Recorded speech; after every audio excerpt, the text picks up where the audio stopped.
As a hairstylist who owns multiple multi-million-dollar companies, in this podcast, I'm talking to hairstylists and salon owners who are ready to put in the work to build wealth. We are literally teaching stylists how to get results. We're getting them to get results on how to make more money behind the chair and to create their own empires. It's what you know that you don't know that you need to know in order to get to where you want to go. Because I understand now that in order for me to get to my targets and my big goals and be able to impact 500,000 stylists all over the world and 400 plus salon owners and helping them run an efficient business that they don't feel like they're babysitting anymore, that they feel like they know how to scale it because they have the right information. We get to touch this magic every day of giving people the confidence of hair, but truly it's how do we be more impactful and understanding. My name is Terra Harvell and this is the Terra Harvell Show. Welcome back to the Terra Harvell Show. I am so excited because I just got done filming a podcast with the Alli Webb, the founder of Drybar. This woman is phenomenal. She started her journey in the hair industry when she was just 18. And then she started Drybar in her 30s and sold her company a decade later for $255 million. If that doesn't get you pumped, I don't know what will. I know you're going to love the chat I had with this incredible woman, so soak it all up and enjoy. We all start businesses and we don't have a clue what we're doing. And I love that you share that side of it because a lot of people, after they've done what you've done, they don't share about how we really didn't know what we were doing, but we figured it out. Yeah. And like, I think people look at Drybar that like it was such a overnight success. It was not, The first store was kind of crazy how, it was a brand new concept. We opened in Brentwood, people were lining up. It was crazy and unheard of even like that. Cause hair salons typically, especially in my experience, they take a long time to build and whatever. But this is what I was saying is that, my vision of Drybar was that it would be like, even though I wanted stylists, to be their own person and do their own thing. I also really wanted, we do blowouts and it doesn't matter whose chair as a client, it doesn't matter whose chair you sit in, that you're still going to get a really great blowout. Maybe, albeit a little different depending on the stylist. I didn't want it to be, and it kind of turned into this anyways on some level, but not really. But I didn't want it to be like, oh, I'm only going to see Sally. She's the only stylist I'll see. I remember like really trying to educate clients who were like, oh, so-and-so isn't working enough. I'm like, I know, but you could try this person and you'll love them. May not be exactly what you've always done, but like go out on a limb. And, and I would always tell clients like, get like 3 or 4 stylists that are like the ones that you like, book with them, and so it was just very different than a traditional hair salon where you only saw the person. And if that person left that salon, you left that salon and went to that salon. I didn't want that culture. I wanted it to be like, you can pop in and get a great blowout no matter who you see. And that was really my goal, which was very hard to achieve, as you know, and then we were like training an industry because we would get stylists who've been in the industry for 5-10 years who, some worked out and were great. And some were like, I'm not washing my own client. I'm like, well, that's what we do here. So this may not be the best place for you, which is cool, but it wasn't for everybody. But then there was a huge subset of, students were coming out of beauty school who were, nobody teaches you how to blow dry hair in beauty school, at least not when I was there. And I don't think it's changed all that much. So we had to take stylists and then train them. And that was just really challenging because, it took me a decade to learn how to get really great at blowouts. So there were a lot of challenges in the business. And that first shop in Brentwood, took off really quickly, but not the subsequent shops. Our second shop was in Studio City. It was like fucking crickets for the first like 6 months. And we were like, what the hell happened?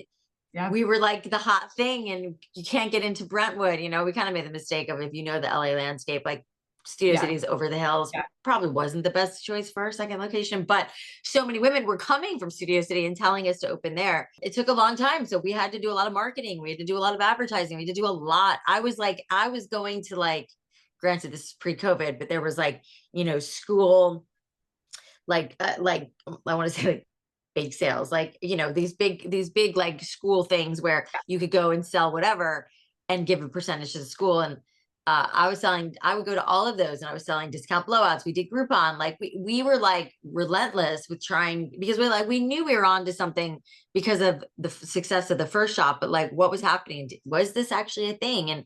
And then it was, we got that store built up, and then we opened West Hollywood on Sunset Boulevard. Same thing. I was like, we opened this beautiful like 12 chair shop, which our Brentwood shop was only 8 chairs, and also crickets, like nobody for months, and we had to do the same thing. And then we finally learned our lesson that like, okay, before we open a shop, we need to do a shit ton of marketing and promotion and all sorts of stuff. And so that, we figured it out, but and it got better and a little bit easier, but it was still a lot of work. Right. And I love like what you're saying is everything to what, we have our education platform with Harper Ellis, and we always like, you guys are going to have to dive into marketing, especially, and this is, how many years later to now than where you were. Yeah.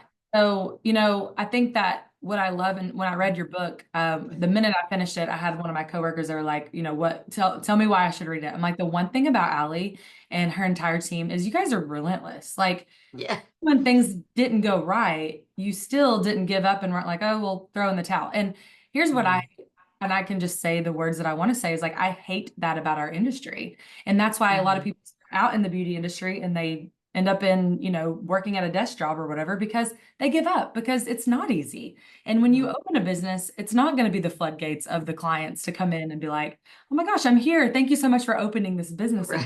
It just doesn't work like that. And by the way, it's not like that for any business ever. Ever. It's like, it's just, and I think that you're right. I think that there is potentially a gap between, I still to this day, I think of myself as like a visionary and creative.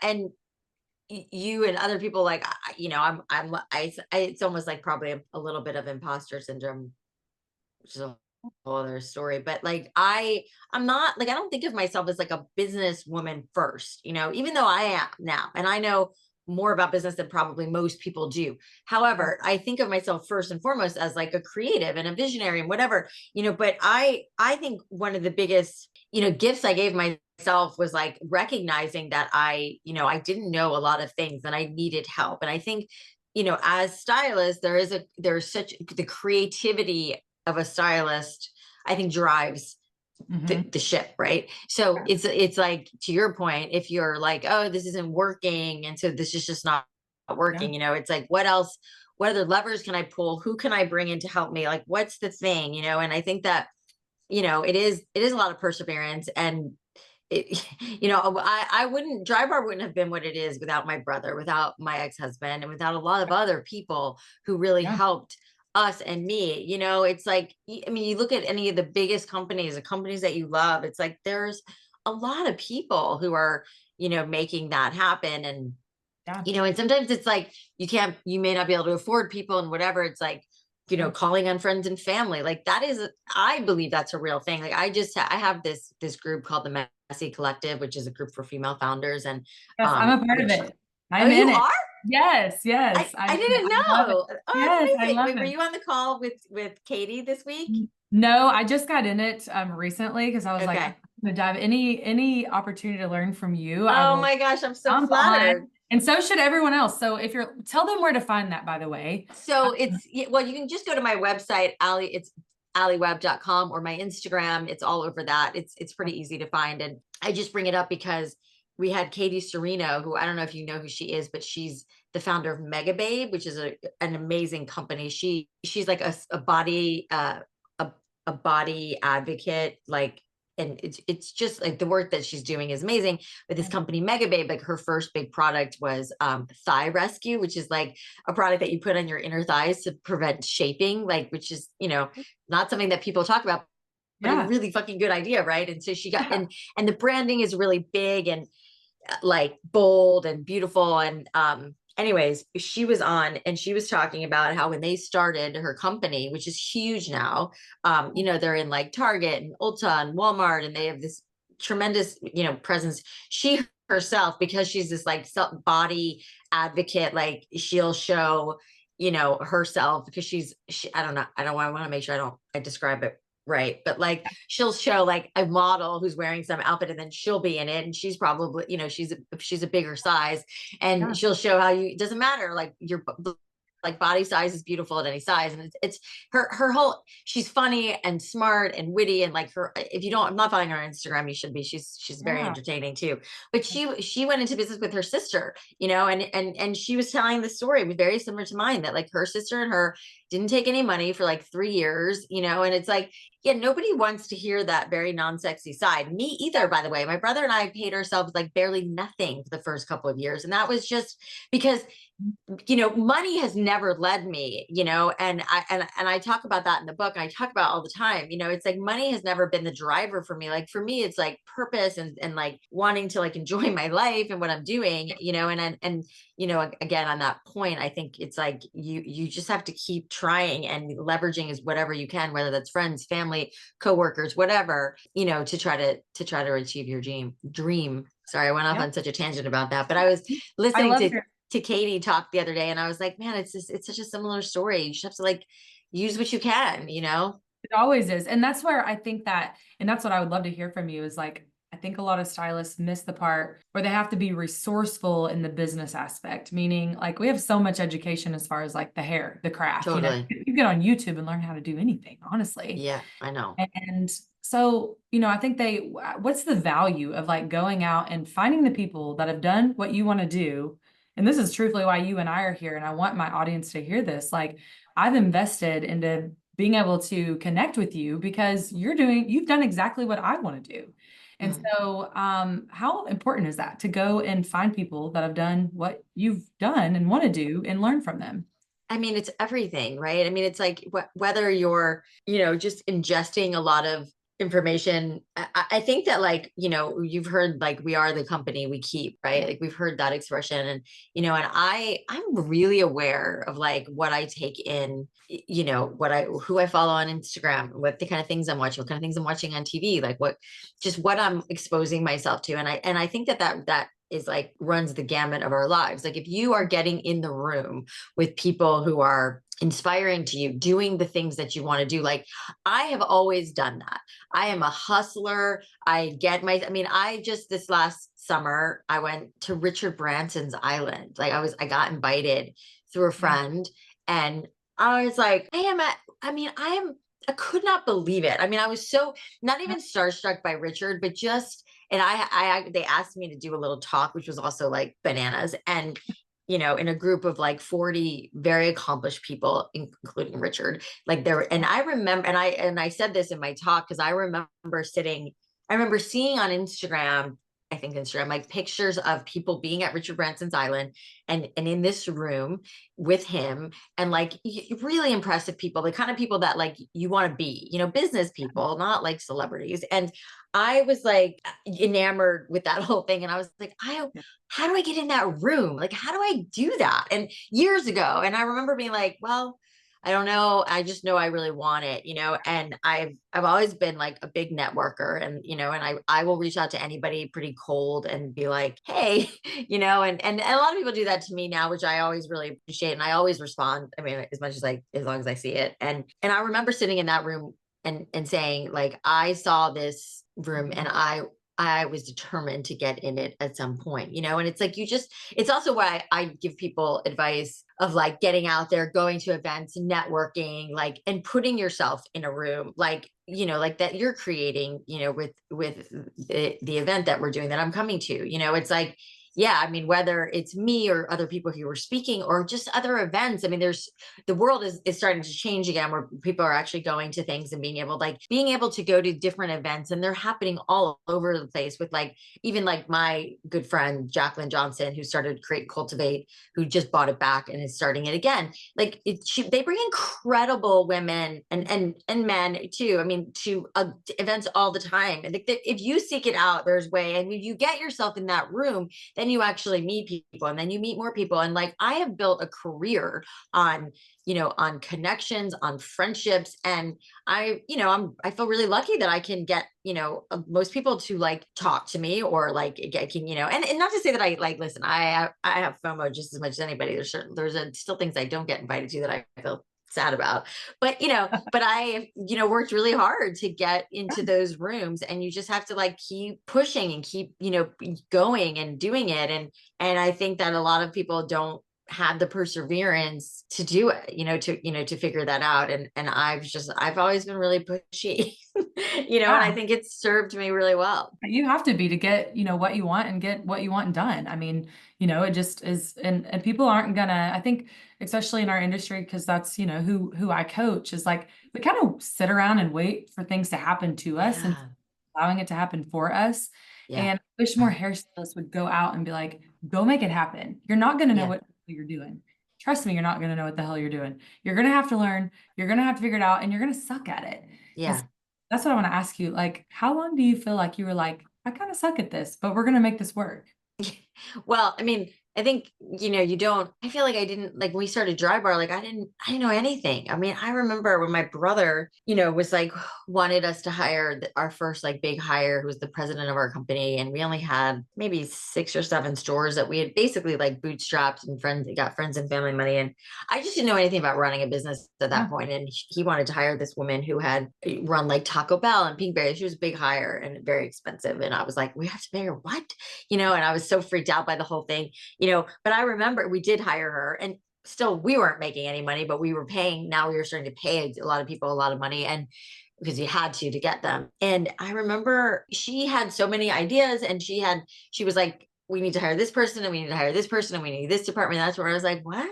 Like, I was like, I never even heard of any of this stuff, like she was like, we need a head of operations. I was like, what the fuck is operations? Like, I did not know. I mean, it's so crazy to even say it now, because now I really understand how a company runs and why it works and why it doesn't, and all the departments. Like but I didn't know any of that when she started, and so the amount of things, there were so many more things that I didn't know. And I'm sure that's probably true today too, of like things that that I don't know versus things that I do know. And I have, through a lot of my own like self work and spirituality and all that, I really believe that like beginner mindset of like, I don't know anything, teach me everything, is like the holy grail of becoming like the best version of you, if you're always willing to learn and you never think you know much.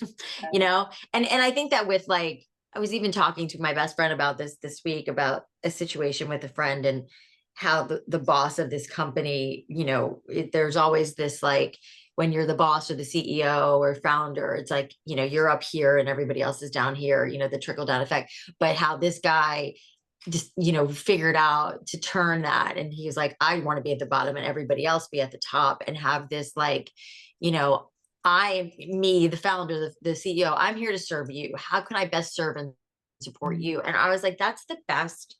I loved that framing, because it's just like a completely non-egoic way to run a business, which is so beautiful. And it's like, taking, and that's been a hard lesson for me too, as like, having a big ego and being like, oh, I have to know all the answers, and I have to do this and I have to do that. Like, I really see it so differently now, and then like take that hierarchy away and make people feel really valued and supported. And it was like one of the best things I heard in a long time. And I was like, I want to be like that to my team, and it's really easy to slip back into the other, like, I'm the boss and I know best bullshit, but it just doesn't get you very far. And I had to learn that the hard way. So, I mean, so that's what I mean. It's just like, there's always more to learn. I didn't know that story I told you, that happened like 2 days ago. I learned that. And I was like, oh, right. That's the kind of leader I want to be, and so always seeking and hearing and listening and to your other question, like there's so many great podcasts, and there's so much great content out there, like never before, where you can learn so much, Free, that's like a cost and free. Yeah, totally. Yeah. So one thing that we teach inside of our programs is we always talk about the belief lid, like believing that you can do more. I was in a room a couple of days ago with one of our workshops, and I was talking about, I'm like, what if you were to create a salon and a business so valuable that someone wanted to buy it someday? And the looks on people's face in that class were like, What? Thought about that. And so what did you do to be able to think way bigger than anyone else? Because you clearly did and clearly still are. What did you do to be able to think way bigger than anyone else? Because you clearly did and clearly still are. What did you do to be able to think way bigger than anyone else? Because you clearly did and clearly still are. What did you do to be able to think way bigger than anyone else? Because you clearly did and clearly still are. Yeah. How did that happen? Well, I mean, to be completely transparent, I don't know that I was like, when we were concepting Drybar, I don't think I was like, this is going to be a huge thing and there's going to be 150 and we're going to sell it. And I really wasn't thinking that way. But I will tell you what I was thinking that I think is really valuable here. And to your question is that, and I think not enough people, just business people who are starting business in general, whether it's a hair salon or a restaurant or whatever it is like, what are you doing that's unique and different that nobody else is doing, you know? And for me, it's like a curse, right? And maybe for you too. Like I think of business ideas constantly and I walk into places and I'm like, man, this could be so much better. Why aren't they doing this? And what about this? And what about that?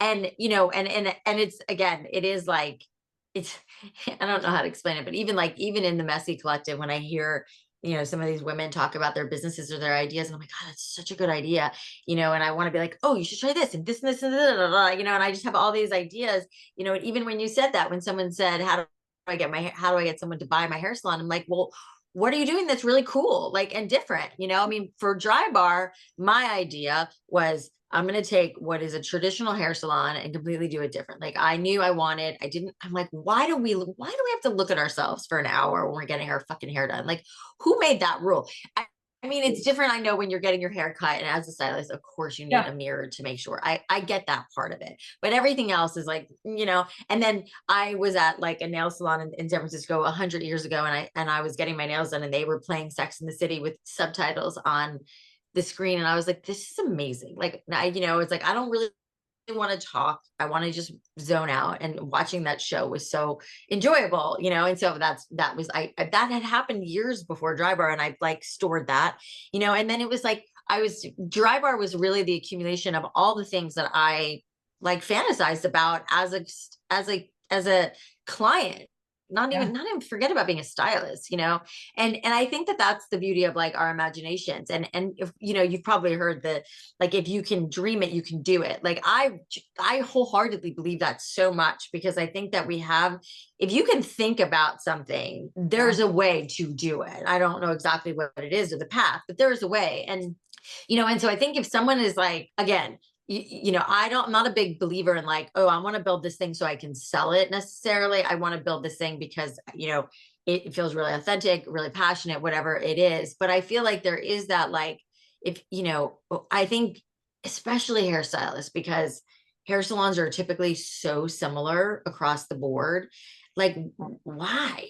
Like, do it different, you know? And then even like when Drybar started, like how many people, oh my God, the amount of cease and desist letters we had to send out because people were like copying exactly what we did, which I was like, really? Like, okay, like it's flattering, yes, but like go do your own thing, like have your own spin. And, you know, I've seen a couple of like hair salons open that are interesting and unique that I'm like, oh, you know, and I think that that's the thing is like, and then sometimes pivoting until you figure out what the thing is that makes, you know, your idea different and special. And not every, you know, and also like to keep in mind, not every business is going to be like a home run and sell. And, you know, I Mhm. was at a conference recently and I was looking at, and there was like a private equity group talking, and it was like something like 5,000 proposals a year. And, you know, and like, and then took meetings, and like it trickled down, and like ended up only investing in like 14 of those 5,000, you know. And so it's like, it's not easy to do, you know. It's like, it's a lot of things. And I think, again, going back to Drybar, like Drybar was, you know, a great idea at a great time, at the right price point. You know, the experience we created was like no other, you know. So it's just so many boxes got checked. And I don't know if it was, you know, I mean, it was hard work, really great execution, a little bit of luck, and good timing, you know. And I think that there's, you know, there's no shortage of women who want, you know, to go to a salon and feel really beautiful. And you know, I think there's endless ways to be successful. I love your take on that, because to me, I mean, it's so true. It's just like sometimes you have to think outside the box, and I think that's what people sometimes aren't willing to do. And that's, again, I'll go back to what I said at the beginning of this call. Your resilience is wild, because like you don't have it all figured out. It's not just going to arrive and be like, wow, that was such a great idea. You Let's know, take it this. doesn't ever just arrive. I wish it did. It Yeah, does wouldn't that be not. great? Yeah, exactly. Yeah. I love that.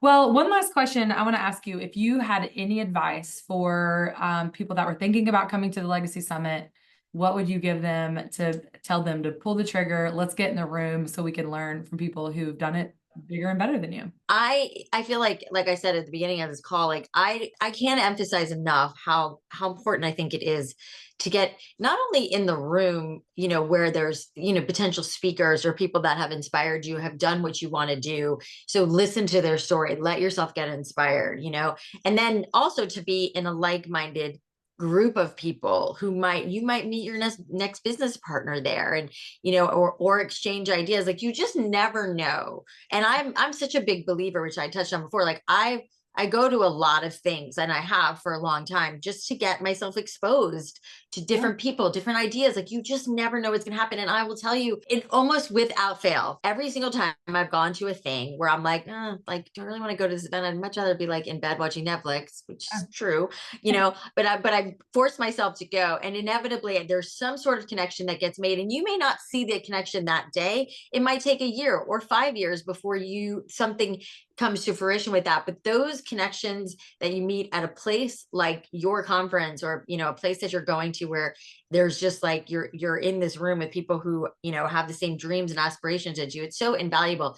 And I think for people who are don't want to spend the money, which it's like brings me to like scarcity mindset, which is like the worst mindset you could have. It's like, you have to spend money to make money. I feel like everybody knows this, or you should know this, and it's like, for me, I'm like, I'm like, I can't take it with me, so and I am telling you, Tara, like, the more money I give, the more money I spend, the more money comes back to me. I mean, it's just it's like, I feel like it's the law of the universe, it's God, whatever you want to call it.